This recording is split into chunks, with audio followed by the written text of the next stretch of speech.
Cara jangan sampai macam cerita kawan saya, ada orang suaminya meninggal, dia menangis, lalu orang mengatakan cerita tentang mandi wajib, baru dia bertanya, ada mandi wajib? Iya, anak dah 5. Tak tahu dia mandi wajib setelah anak 5. Maka perlu belajar fikih.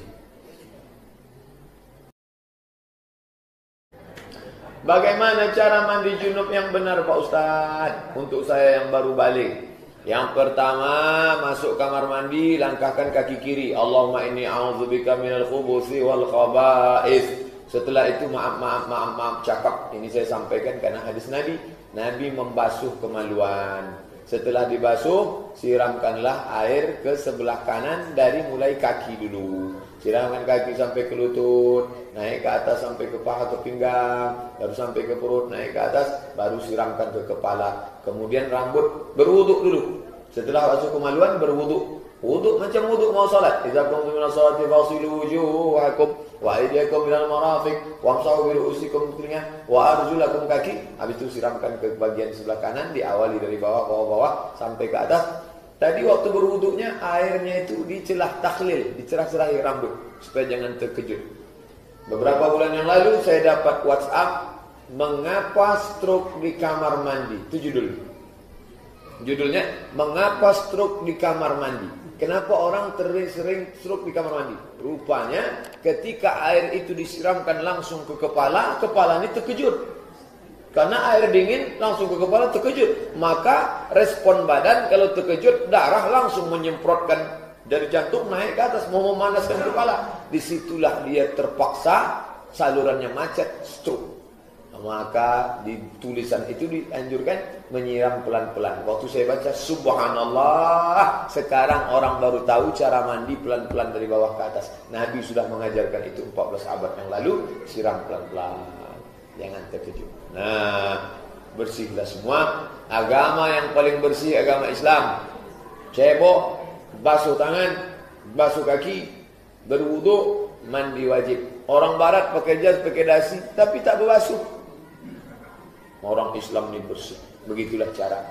Jangan sampai macam cerita kawan saya, ada orang suaminya meninggal, dia menangis, lalu orang mengatakan cerita tentang mandi wajib, baru dia bertanya, ada mandi wajib? Iya, anak dah 5. Tak tahu dia mandi wajib setelah anak 5. Maka perlu belajar fikih.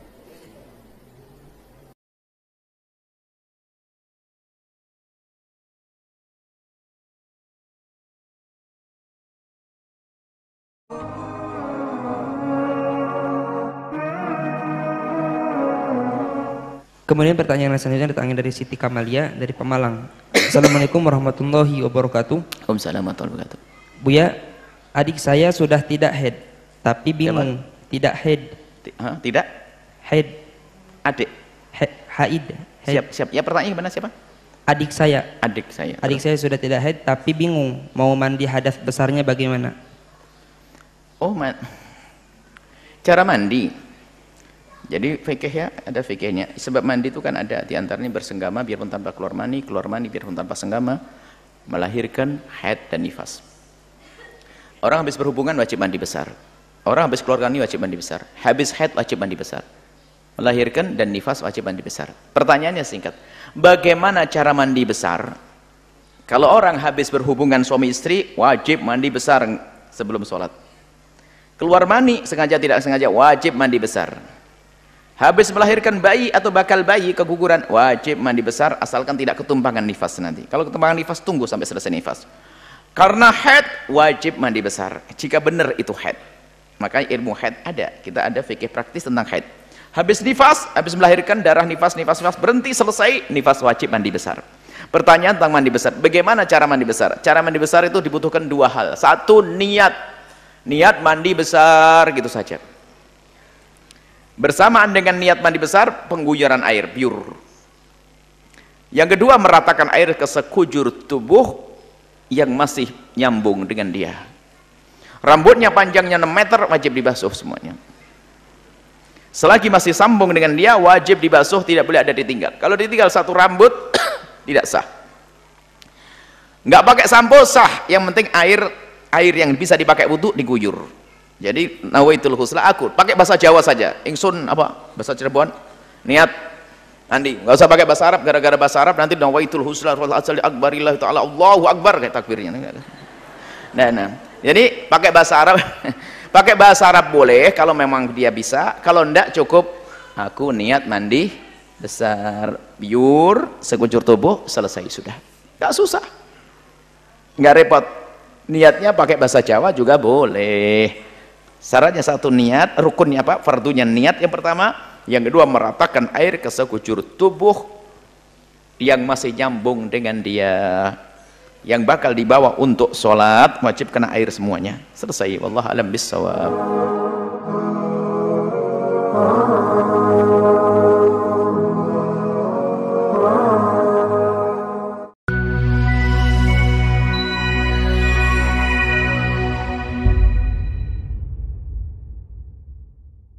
Bismillahirrahmanirrahim. Assalamualaikum warahmatullahi wabarakatuh. Alhamdulillah, wassalatu wassalamu ala rasulillah wa ala alihi wa sahbihi wa man walah wa ba'd. Saudara-saudariku, di antara tuntunan fikih yang sangat penting diketahui dan dijalankan oleh setiap muslim ataupun muslimah dalam syariat Islam adalah tuntunan mandi janabah, mandi besar yang dilakukan baik oleh lelaki ataupun perempuan yang telah mengalami mimpi tertentu atau telah berlangsungnya hubungan seksual suami istri secara legal atau hal-hal yang sejenis dengannya. Tuntunan dimaksud telah disampaikan oleh Rasulullah SAW dengan sangat detail dan direkam dengan sangat sempurna oleh para ulama kita, khususnya para ulama hadis dalam kitab-kitab hadis mereka. Di antara sekian kitab itu, bersama kita saat ini ada kitab Imam Muslim, dikenal dengan Sahih Muslim.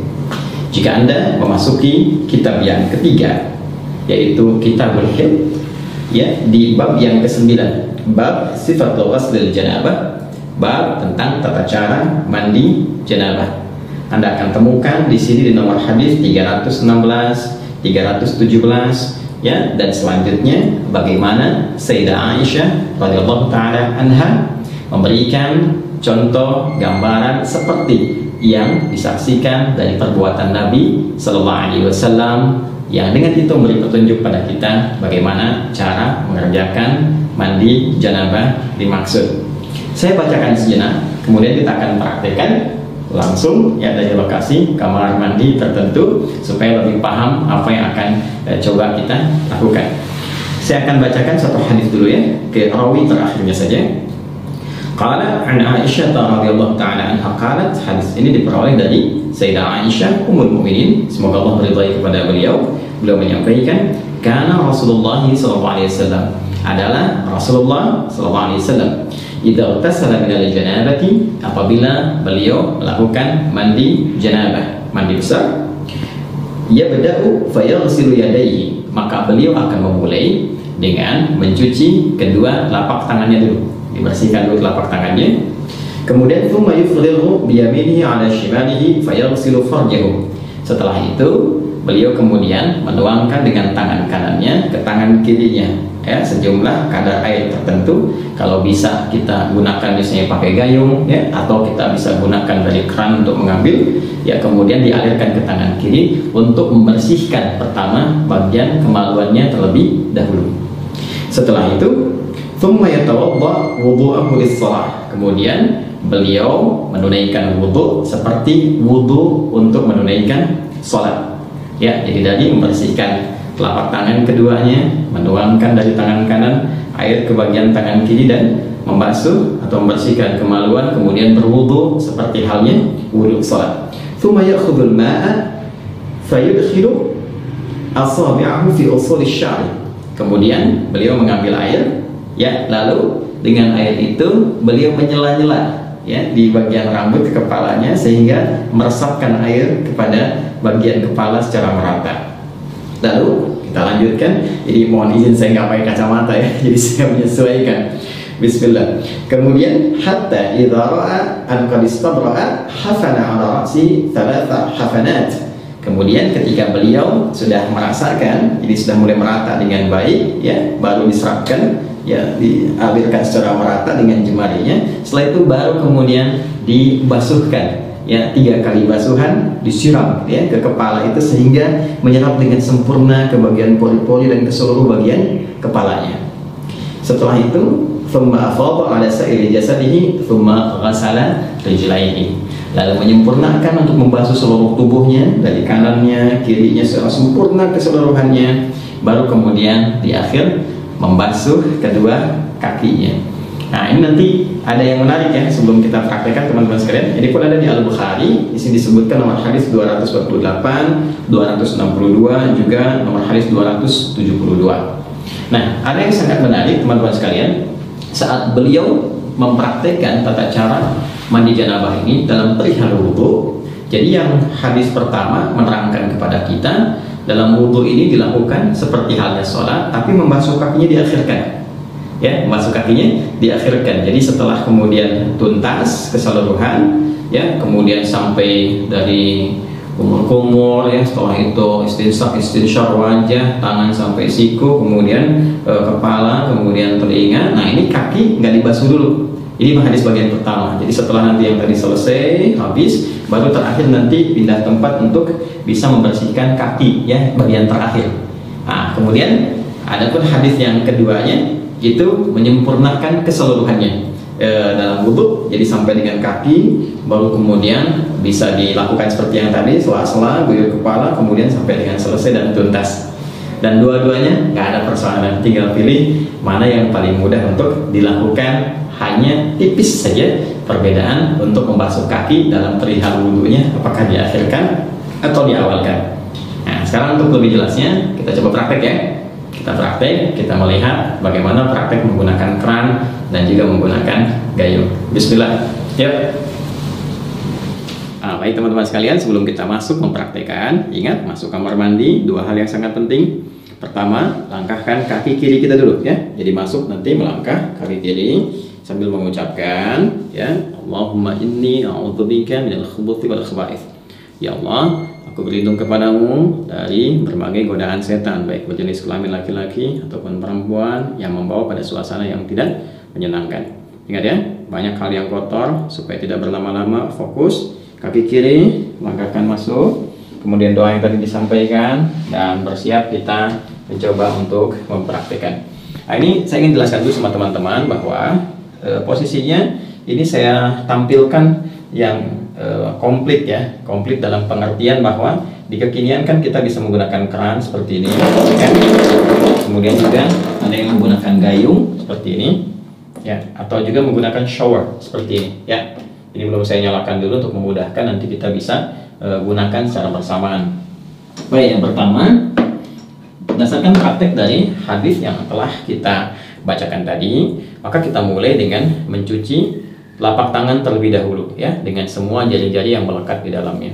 Karena itu penting bagi kita untuk mencontohkan. Pertama, karena kita akan coba menggunakan keran terlebih dahulu, maka ini kita geser dulu ya embernya. Jadi tidak kita coba tadahi di bawahnya dulu, supaya air yang diduga tidak bersihnya itu tidak langsung masuk ke dalam bagian ember atau bejana ya. Walaupun nanti beberapa bagian dari proses kita untuk melakukan tuntunan syariat ini bisa kita tadahi dengan air ya.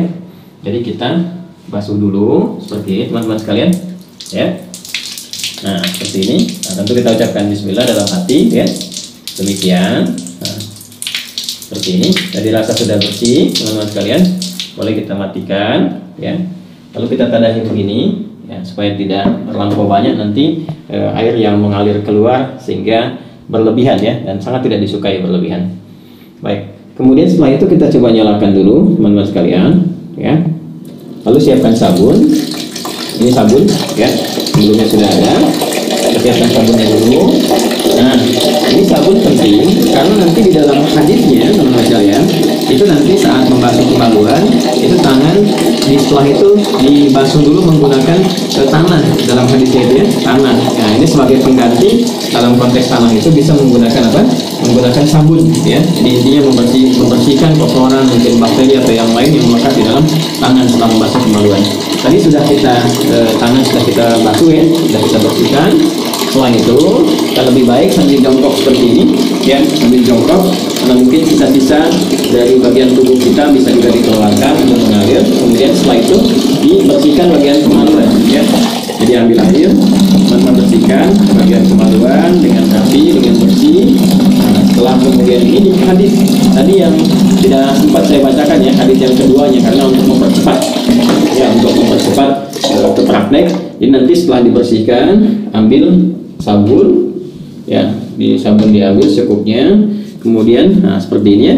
Nah, kita bisa kemudian cucikan dulu, basuhkan, kemudian baru kita bilas dengan menggunakan air seperti ini, ya. Nah, sudah selesai. Baik, nah, ini sudah bersih bagian kemaluan.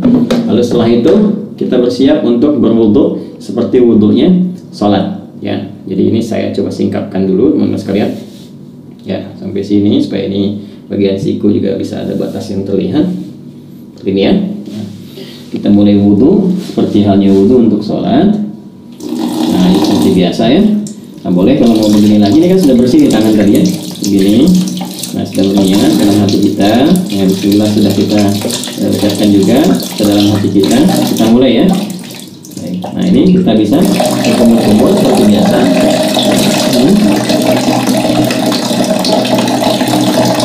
Nah, boleh berkumur-kumur itu bisa sambil berkumur demikian, lalu kemudian kita bisa serap sambil istinsyak dan istinsyak seperti ini cara pertama. Jadi saya sambil menyerap ke hidung sebagian. Bisa juga kumur-kumurnya seperti tadi. Saya coba membersihkan bagian giginya. Itu kebiasaan saya supaya kotoran-kotoran di makanan juga bisa sekaligus bisa keluar, ya, seperti tadi. Atau nanti kumur-kumur itu lalu bagian istinsyaknya boleh yang istinsyak dan istinsyak. Istinsyak itu menghirup air ke hidung, ya, kemudian istinsyak dikeluarkan. Nah, dalam suasana COVID semacam ini itu penting karena nanti reseptor-reseptor virus itu yang suka menempel di bagian hidung, ya, sebelum masuk ke laring, ke faring, lantas ke paru-paru, kita berlindung dari semua itu, ya. Nah, ini bisa setidaknya bisa dikeluarkan dengan istinsyak, menghirup air ke hidung dan istinsyak dikeluarkan. Seperti contohnya, ya, hirup, ya, jelas, ya, baik. Nah, ini teman-teman sekalian sudah. Kemudian seperti biasa ke wajah, ya.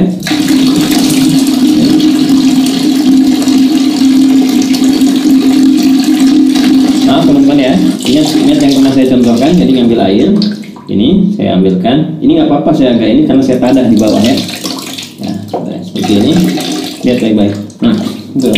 Begini. Ini yang jempol, ya, ke bagian belakang telinga begini. Lalu seperti ini, teman-teman. Nah, tadi sudah begini ke bagian belakang, begini. Nah, yang telunjuk ke sini untuk membersihkan bagian ujung-ujung mata. Tuh. Kalau yang ada jenggot dimulai seperti ini, ya. Baik. Seperti biasa 2-3 kali, jadi boleh 2 kali, boleh 3 kali untuk menyempurnakan.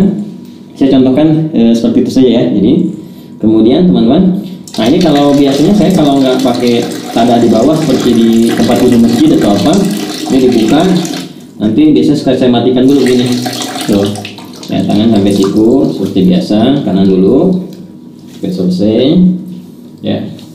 Lalu setelah itu biasa yang kirinya, ya, ini 2 kali, bisa 2 kali, ya, sampai 3 kali, baru setelah 2-3 kali kiri, ya.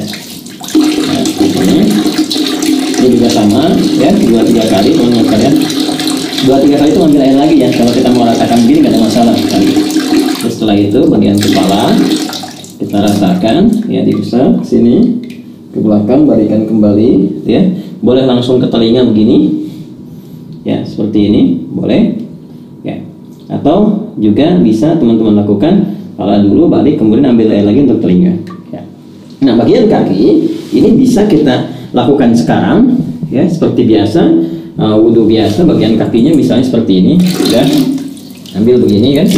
Nah, ini, kan, ya, bagian jari-jari jangan lupa, teman-teman. Nah, seperti ini. Nah, yang tadi lagi, ya, terus kanan, kemudian juga yang kiri, ya, disempurnakan teman-teman seperti biasa teman-teman lakukan, ya, yang kirinya. Nah, ini terus mulai dulu bersihkan ujung-ujungnya seperti ini, ya. Nah, seperti ini. Nah, ini kalau teman-teman mau lakukan hadis yang pertama, ini nggak dibasuh dulu kaki, ya.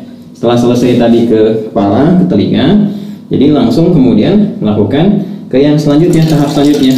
Apa itu? Yaitu ambil air seperti ini, ya. Bisa kita tumpahkan dulu sedikit seperti ini, lalu di sela-sela sini, ya, sampai kita merasakan pori-pori kepala itu sudah mulai basah, ya, begini ya, teman-teman sekalian. Nah, kita bisa ambil lagi. Ini biarkan mengalir juga apa-apa. Nanti terakhir kita dari gayung ya. Nah, seperti ini. Nah, letak, saya letak ya. Nggak ada beda laki-laki dengan perempuan ya. Nah, seperti ini. Saya, ya. Nah, setelah itu cukup, bisa sekali, bisa 2 kali ya. Setelah itu teman-teman disebutkan dalam hadis, kemudian Nabi mengambil air, tentu bisa dengan ini, bisa dengan tadi kan dengan ini ya, dengan kepalan, bukan kepalan terbuka begini ya, antara telapak tangan kanan kiri disatukan begini, kemudian disiramkan ke kepala, untuk ke kepala dulu, meratakan kepala seperti ini ya. Nah, jadi bisa aja sebenarnya pakai telapak tangan ke kepala dulu. Tadi kan sedikit-sedikit ya, di sela-sela. Kalau ini meratakan, atau bisa menggunakan ini juga boleh, gunakan keranjang. Saya coba contohkan pakai ini dulu. Tuh ya, secara menyeluruh, jadi selesai gitu ya. Atasnya ini 3 kali ya, jadi 3 kali dicontohkannya ya. Jadi kita seperti ini, ya boleh pakai gayung juga, ini untuk kepala dulu ya. Tadi kan kepala. Nah, baru setelah itu disiram ya, siram di seluruh tubuh. Ini sudah merasakan rata, sudah enak ya. Nanti ada hikmahnya loh, kenapa kepala dulu itu ada hikmahnya ya, termasuk nanti terkait dengan kesehatan, kesegaran tubuh, dan juga bagaimana menghidupkan kembali semangat dalam beraktivitas supaya nggak malas, lemas, kemudian daya pikir jadi kuat dan sebagainya ya. Lalu kemudian membasuh secara sempurna dari bagian kanan sampai kiri sampai dengan selesai. Ini kalau kepala sudah, kita tulis dari sini ya. Nah, sampai selesai, terus rasakan ya. Ini juga penting ini. Terus rasakan sampai dengan selesai ya, sampai selesai semuanya ya. Sabun seperti biasa. Nah, kalau pakai shower, nah ini ya di atas ini. Nah, ini saya turunin dulu ya, biar memudahkan, biar nggak ini sama kamera, kan ini bisa begini juga ya. Nah, ini tinggal begini aja, atau dipasang di atas seperti tadi ya. Nah, ini pasangkan lagi. Nah, ya. Kemudian seperti ini. Nah, ini lebih rata ya. Ambil kanan, ini pakai apa? Pakai sabun dan seterusnya. Nah, kemudian selesai, teman-teman sekalian. Nah ya, jadi ini sudah disabunin, udah rata semua. Nah, kalau bagian pertama tadi yang kakinya belum dibasuh, belum dibersihkan, maka berpindah tempat. Ya, berpindah tempat tuh gini, supaya tidak teraliri oleh air yang tadi sudah kita basuhkan ke tubuh kita, sehingga masih bercampur kotoran-kotoran yang mungkin tidak mengalir sempurna. Itu ya hikmahnya. Maka berpindah sedikit, pindah sedikit kan. Kemudian kita mulai basuh kaki ya, yang tadi belum terbasuh dalam wudhu tadi pada hadis yang pertama. Boleh kita basuhkan sesuai seperti yang dalam apa namanya wudhu. Kita ambil saya begini ya, kita masukkan. Nah, seperti ini ya, ini masuk kaki secara sempurna ya kan, lagi. Nah, seperti ini ya. Atau karena saat mandi tadi kan sudah dibersih, gosok-gosok, bisa tinggal begini juga bisa ya, begini bisa. Nah, seperti itu.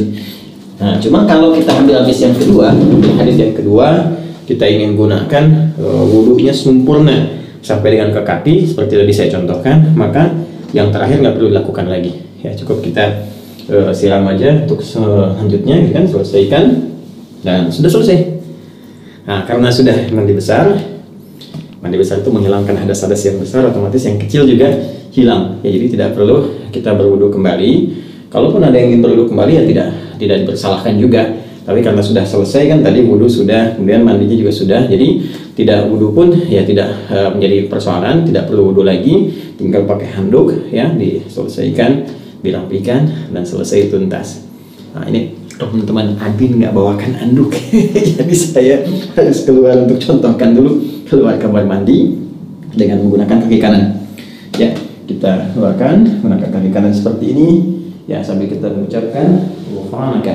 Ya, ghufranaka. Alhamdulillahilladzi adhaba 'anil adha wa 'afani. Ya, ya Allah, ampuni kami, ya Allah maafkan karena saat tadi di kamar mandi kan kita nggak berpikir ya, nggak mengucapkan kalimat thayyibah dan dalam situasi tempat yang tidak bersih dan penuh dengan godaan-godaan setan. Kemudian kita juga bersyukur pada Allah, segala puji bagi Allah yang telah menghilangkan berbagai gangguan dan menyehatkan kita setelah kita mandi kembali. Jadi mandi itu ada kaitan dengan kesehatan, kekuatan. Nah, itulah Islam mengajarkan kita. Teman-teman sekalian, itu yang bisa di-share, disampaikan.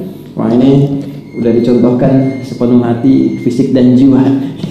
Jadi kalau belum jelas juga ya tinggal berikan petunjuk lah dengan cara apa lagi saya mesti mengajarkannya. Ini hadisnya sudah ditampilkan, maknanya sudah disampaikan, bahasa-basahan juga udah. Tinggal mudah-mudahan bermanfaat. Ya, saling mendoakan. Terima kasih. Subhanakallahumma wa bihamdika asyhadu an la ilaha illa anta astaghfiruka wa atubu ilaik. Assalamualaikum warahmatullahi wabarakatuh.